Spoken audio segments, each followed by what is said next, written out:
Support comes from the Missouri Forest Products Association, providing more than 41,000 jobs in the production of wood pallets, railroad ties, white oak barrels, hardwood floors, and more. Details at choosewood.com. This is St. Louis on the Air from St. Louis Public Radio.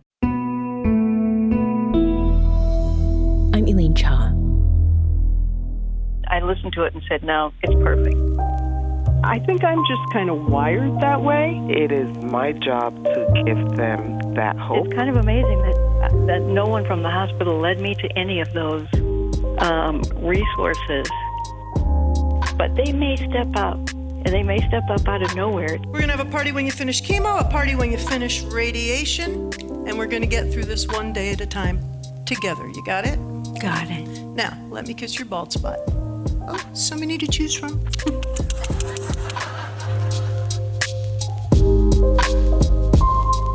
When you're a musician, you make music.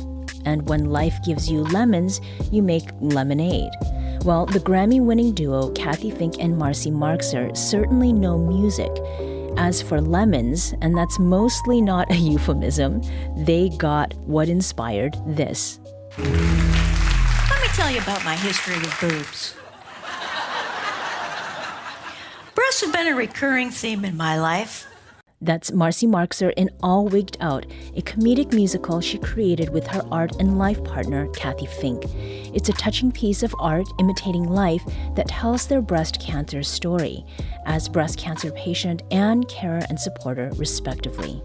Marcy and Cathy are visiting St. Louis later this month for a free community showing of All Wigged Out at the High Point Theater, as well as a concert at Epiphany UCC. And they join us today to talk about what carried them through from diagnosis to treatment to musical. Welcome to you both. Cathy's nearby. Say hi, Cathy. Hey, everybody. Also joining us is Dr. Jovita Oruwari.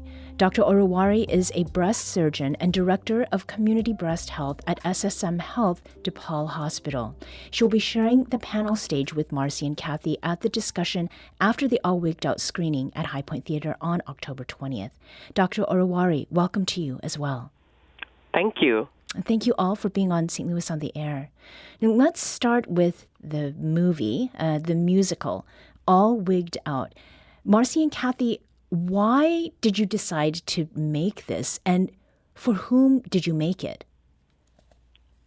We made this for everyone. We decided to make this film for many reasons. One is to reach out to the community of people who are experiencing or have a loved one or friend with cancer.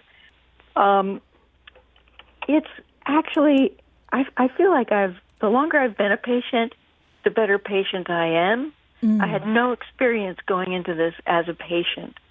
And I think that if people see this film, they'll have some humor, they'll have some ways of dealing that they might not go into a cancer with or any other illness, especially difficult illness. So I really feel like this could be someone's first experience to break the ice, to understand better talking with their doctor, to feel a little more freedom in their own lives, to feel like they're in charge of some things and to avoid feeling like a victim.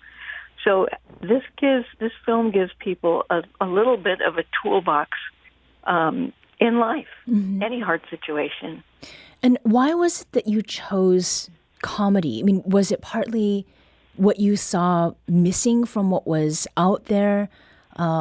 Is it just a reflection of what your sensibilities are as a couple and as individuals too? Well, first off, I thought a lot of the things that happened were funny. And there are some great films and television shows about cancer. Tig Notaro is one that is hilarious in a totally different way. But I'm going to pass you to Cathy so she can speak on this subject. Yeah. I think that one of the important things for us was we didn't want to make a film that's a downer. Nobody needs a downer in today's messed up world. But we did want to make something that had enough comedy to feel lighthearted, but enough information to actually help people, help patients, help caregivers, help doctors and medical professionals through the communication that you need to do. And so many funny things really did happen. And I've personally just been through exactly what Marcy went through. I came out the other end 3 weeks ago. Wow. And it's interesting that because having been the caregiver for Marcy, having made the film and dug into the comedy, I was able to stay as positive and lighthearted as you could expect from a patient. Mm-hmm. And at the same time, I had patient power. I had knowledge that I wouldn't have had if Marcy hadn't gone through this. And I was able to use that patient power to advocate for things that I needed.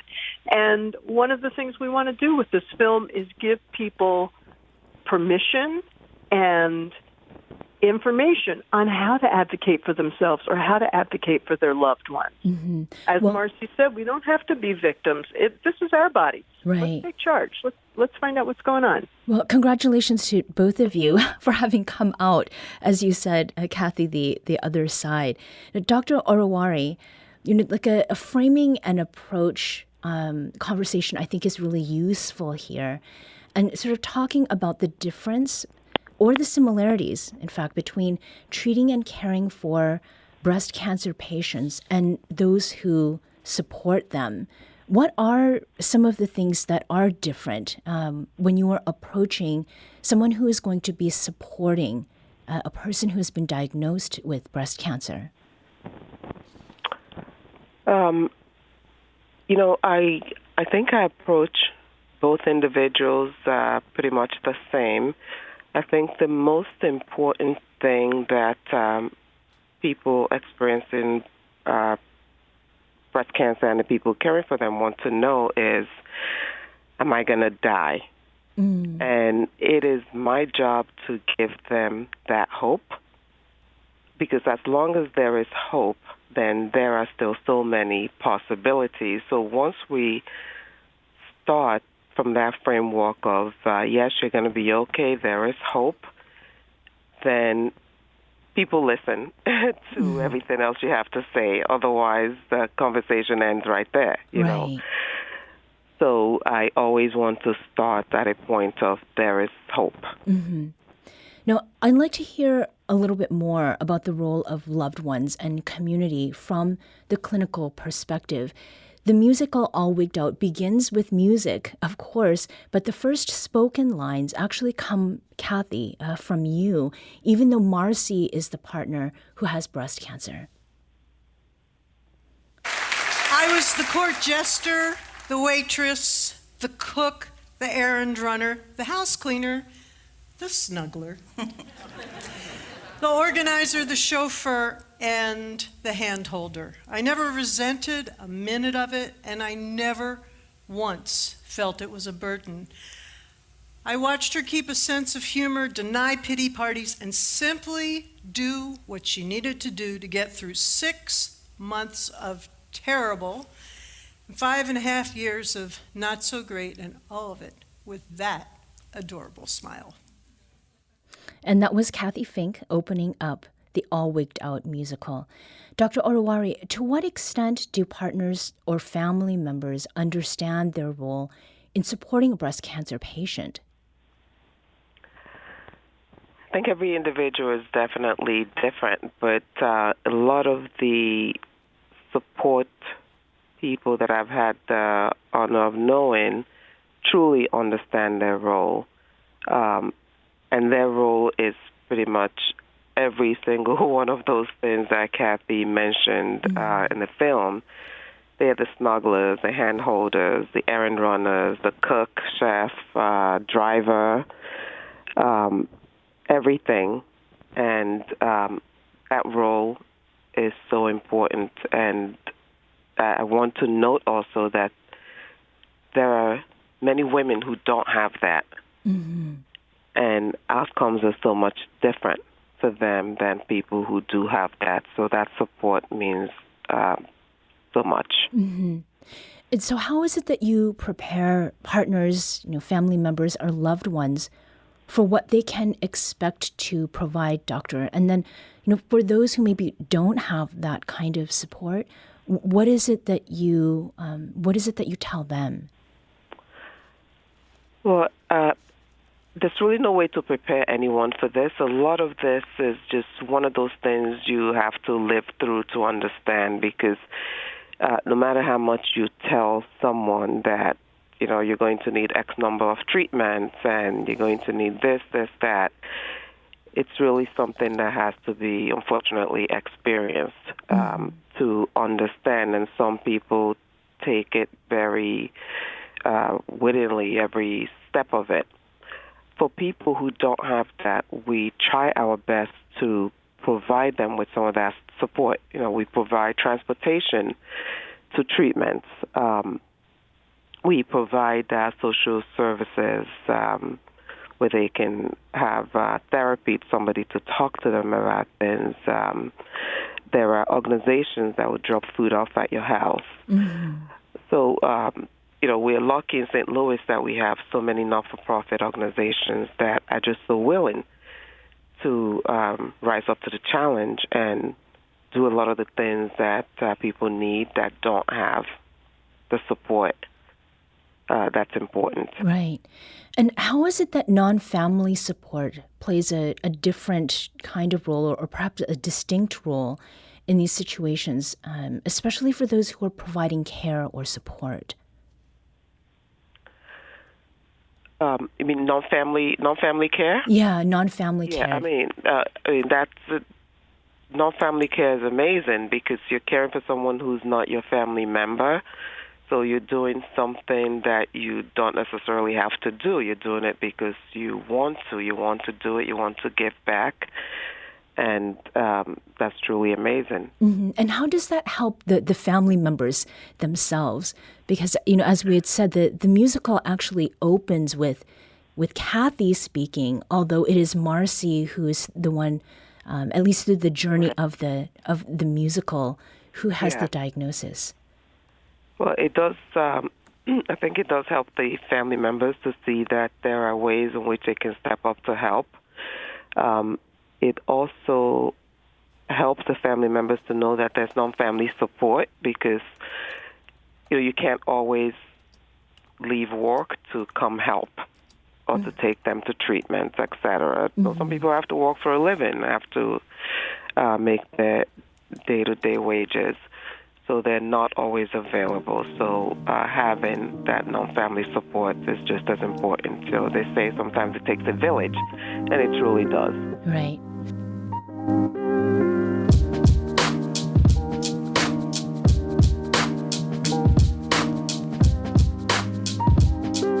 We're going to pick up with this village after we take a very quick break, but we will be back shortly to continue this conversation. This is St. Louis on the Air on St. Louis Public Radio.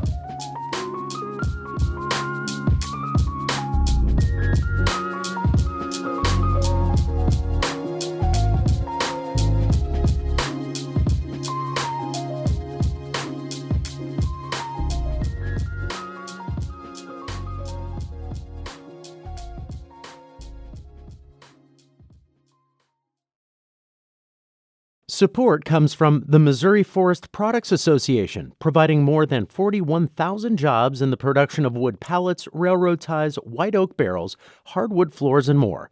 Details at choosewood.com.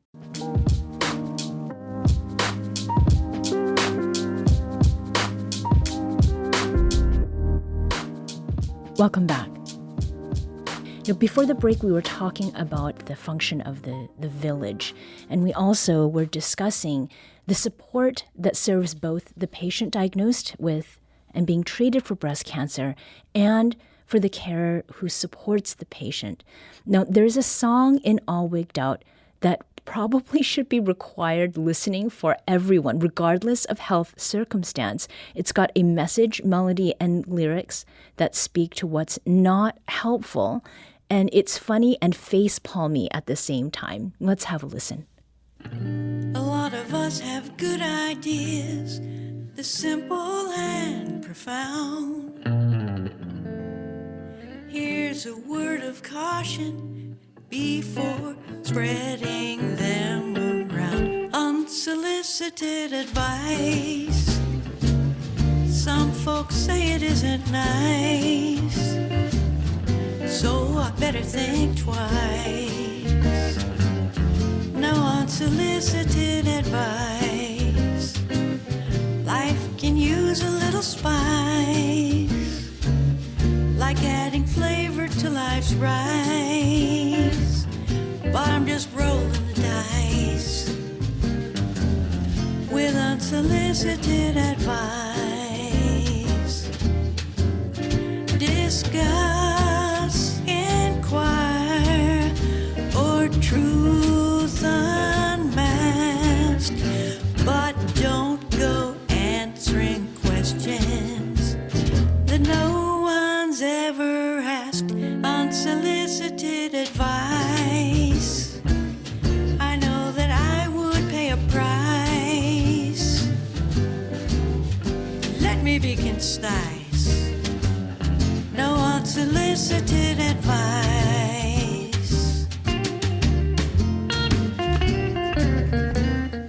So that was the first part of the song Unsolicited Advice from the 2023 musical All Wigged Out by our guests Marcy Marxer and Cathy Fink. So Marcy, was that song inspired by a very specific bit of unsolicited advice that you received that wasn't at all helpful, but in retrospect was ridiculous and funny? You know, I didn't write that song. That's one of two songs I didn't write, but I have to say it's a favorite. Okay. Because I got so much unsolicited advice. It was amazing. One of them, which happened over and over, was, well, stay positive, and then they walk away. And I would think, well, I am positive. That's the problem. Right. But I couldn't believe how many people gave me unsolicited advice. And at first it scared me. The first one was really awful. Don't do chemo, it's rat poison, someone said to me. And Yeah. I just couldn't believe it that they would say that. But by the third comment, I started thinking they were funny. And I started keeping a list. That list ended up being published in the New York Times as part of an article by New York Times best-selling author Deborah Tannen. Mm-hmm. So, I mean, everybody can relate to that, I think. In fact, people would come up and say, well, take antioxidants. Well, you can't take antioxidants when you're in chemo because that could impede the chemo. Mm-hmm. So you really don't want that. Or have you been eating hot dogs, or have you been you should eat blueberries? Well, you know, blueberries are good, but hot dogs is not what gave me cancer because I hadn't had one in like 10 years. Okay. And it was funny how we came across the song because we were doing a reading of the stage version of All Wigged Out in Toronto. We've got a lot of friends in Toronto. Mm-hmm. And at the end of the reading, one of our friends came up and he said, you know that scene where you talk about things people tell you that you don't need to hear?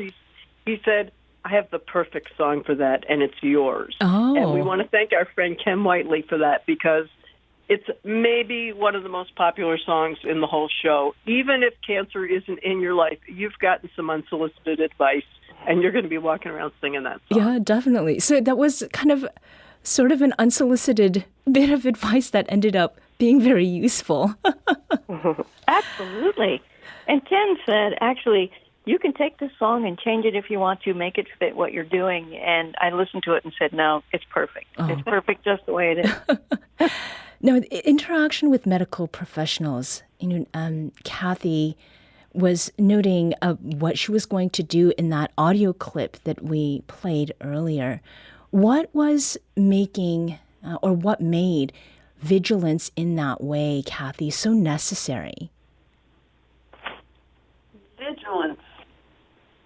I think you want to make sure you don't miss dotting every I and crossing every T. You are watching your loved one or your friend like a hawk. And it's your job in that position to make sure that everything good that can happen happens, and everything bad that can be avoided is avoided. And when bad things have to happen, that you find a way to get through it together and move on from it. Mm-hmm. And I think I'm just kind of wired that way. which was lucky in this situation, but I also think it's something that can be acquired if need be. Mm-hmm. And was part of that acquisition, I mean, as far as your observation or experience was, did that involve people who are part of a village or sort of a breast cancer community? And what was it that they provided for you, Cathy, as the supporter? Well, we have been through this multiple times in the past, supporting friends, going back as much as 35 years, being on the support team of friends going through cancer. Sadly, we inherited two fabulous goddaughters that way. And so I feel like we already went into this understanding that you understand as much as you can about the task ahead, but you also understand that there are going to be curveballs, or you're going to learn how to roll with it. Mm-hmm. And I think those experiences going back 35 years and so many other times was very, very helpful to us. We assimilated that information, we used it, and we certainly leaned on friends when we needed to. I'm a huge fan of the cancer support communities, and we were in a lucky position where we sort of had a built-in community. But there are cancer support communities whose basic, motto is no one should go through cancer alone, and that is true. Mm-hmm. And so that's where you get to lean on some of the support services that the hospitals offer, that your surgeons tell you about, and you don't want to go through this alone if you don't have to, and most people don't have to. And speaking I would add to that, if people offer you help, take it. It feels so odd to say, yes, I need help sometimes. But having someone near, like the good doctor was talking about having people come in who are not in the family, well, there may be friends in your sphere who are not really in your family, but they may step out.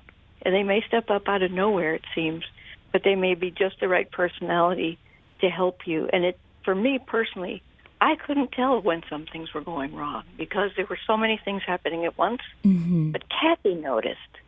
And so if you have a friend who's willing to help and you can make a list of things like, yes, please put a fitted sheet on my bed, I can't do it. Or, people often bring food and sometimes people would bring spicy food, which I couldn't eat, but visitors could eat it, and it was great to have it around. Yeah. I really am happy to hear from the doctor, and I look forward to seeing her in person. Yeah. And again, speaking of the surgeon and the doctor, something that you mentioned earlier, Dr. Oruwari, and that Cathy and Marcy have brought up here, not everyone has the benefit of having support, and not all communities are affected the same way by breast cancer. Along what lines do disparities in occurrence and outcomes run that you see in your work at SSM? Oh, that's an important question, and something that we've just been discussing so much this October, and always, of course. But yes, there's a lot of disparities in breast cancer, as you may or may not be aware of. The incidence of breast cancer is the same in all women, regardless of race, but African American women are 40% more likely to die from the disease, and younger African American women are also more likely to get the disease and at higher stages and grades. So we make a concerted effort to be out in the community educating women about breast cancer and really trying to bring awareness so that these women that are the most vulnerable can be also active participants in their health as far as coming in for early screening and getting diagnosed early when it's treatable and curable. Right. And I'm aware of an event that happens, I think, every year here called Sister Strut. Yes, that was just last Saturday. Yeah. Yes. Are there... Yes, go ahead. No, I was just going to say, that it's an amazing, Sister Strut's an amazing event that happens, and it just really gathers the African American community around breast cancer And it's young women, older women, women who have breast cancer, women who don't have breast cancer, and all of their family support. It's like a family day. It's really like the Coleman work, but just for African American women, but of course other people can participate. And it's just been growing every year since I've been in St. Louis, and it's a great way to raise awareness for the disease. So you had spoken earlier, Doctor, about some of the supports that people can find. Can you name just a few resources that are available locally to improve diagnosis, treatment, and outcomes? Some of the organizations that we work with, besides just coming into the local hospital and seeing someone like me, we have organizations like Gateway to Hope, organizations like Faith Through Fire, the Leaders Hope, Breakfast Club. These are all organizations that not only work with women who have breast cancer, but also can help to empower pre-diagnosis. And then as far as just getting screening for women who cannot afford to be screened because they can afford mammography or don't have insurance, etc., there are ways that we can help pay for it. There are actually funds that are set aside by the state that we can tap into to help those women to get mammography or whatever screening and treatment that they need. So there's definitely resources available. And Doctor, what does a musical comedy like All Wigged Out add to your medicine bag or to your medicine chest? Well, it's just more ways of getting awareness out to women out there about the disease. I love that they do it in a different way through music and through comedy. I don't think I've seen it done that way before, and I'm excited to watch a musical on the 20th. But I think it's a good way, again, to get the word out, because it's really all about getting the information out, getting the awareness out, and this is going to help with that. And everybody absorbs information in a different way. And the ways that we normally do it, through giving lectures, etc., may not work for some, and musical may work for them. So it's definitely going to add to my arsenal to help empower patients. And just as we wrap here, Marcy and Cathy, what has been most fulfilling about traveling around the country to show and talk about All Wigged Out? And Cathy, for you, especially as you're wrapping up treatment, has that given you some strength along the way?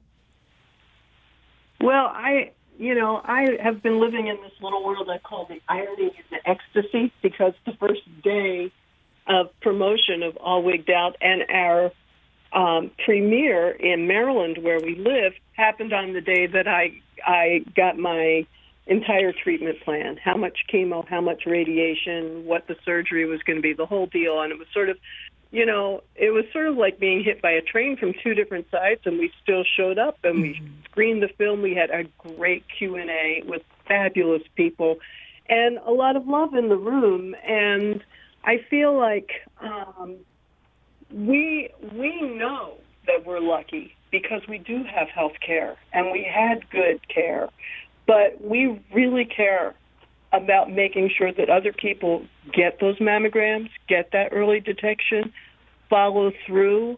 And I know there's a lot of fear attached to it. So what we get out of this is the satisfaction of hoping that we're helping people take care of themselves and take care of their health. And we've also been really gratified by people telling us what the film means to them. That's important. For me as a caregiver, and then I'm going to hand it over to Marcy, that when we made the film in front of a live audience, there was a sweet couple sitting in the front row, and they were holding each other's hands and crying from time to time and laughing a lot. And afterwards, the man looked at Marcy and looked at his wife and pointed to her and said, "I'm her Cathy." And that's like the biggest compliment I could get. Yeah. Here's Marcy. I think one of the most rewarding things that has happened in my life around this film is the knowledge that there are so many resources for cancer patients. Just hearing that people in St. Louis can get a mammogram if they don't have insurance, that there are ways to work around that. And just the thought of insurance can scare so many people away from even going to the doctor in the first place. Mm-hmm. But I went through my whole cancer experience without knowing there were services in my area. I didn't find out about it until after we made the film.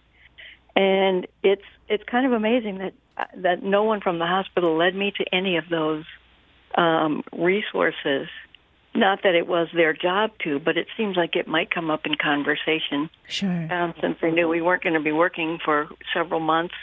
And I just love getting the word out that there are services in areas. I'm so proud of St. Louis for having these things available, and I can't wait to come there and learn more about it. Well, there'll be plenty of people who are looking forward to meeting you and seeing you all.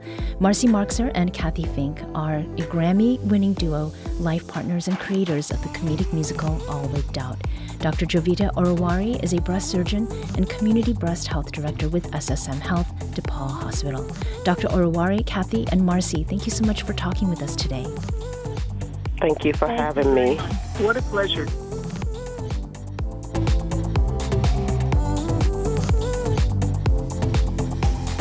This episode was produced by Elaine Shaw. Our audio engineer is Aaron Dorr. This podcast was mixed and edited by Aaron. Our executive producer is Alex Hoyer. St. Louis on the Air is a production of St. Louis Public Radio.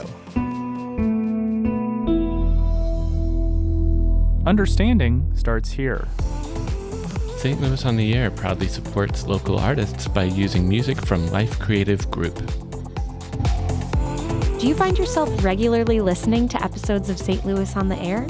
Suggest us to a friend you think might enjoy our conversations. And leave us a review and rating on Apple Podcasts on the App Store. It's the simplest way to help people discover our show. Thanks.